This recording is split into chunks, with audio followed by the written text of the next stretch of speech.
گہرے جنگل میں ایک چھوٹا سا معصوم لڑکا رہتا تھا جس کی عمر صرف 5 سال تھی۔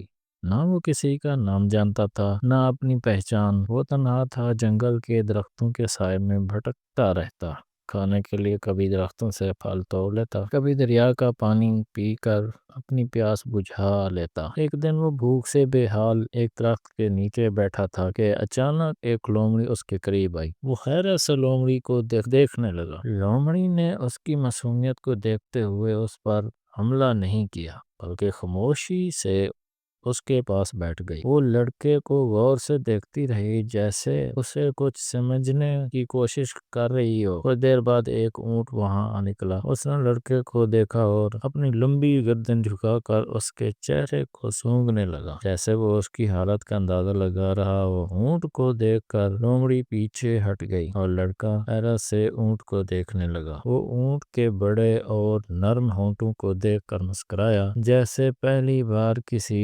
مہربان چیز کو محسوس کر رہا ہو۔ مگر پھر جنگل میں گرجدار آواز گونجی۔ ایک شیر جھاڑیوں میں سے نکل کر ان کے قریب آیا۔ لومڑی ڈر کر چھپ گئی اور اونٹ نے بھی چند قدم پیچھے ہٹائے، مگر لڑکا وہیں بیٹھا رہا، جیسے اسے کسی خوف کا احساس ہی نہ ہو۔ شیر نے اپنی آنکھوں میں اس معصوم لڑکے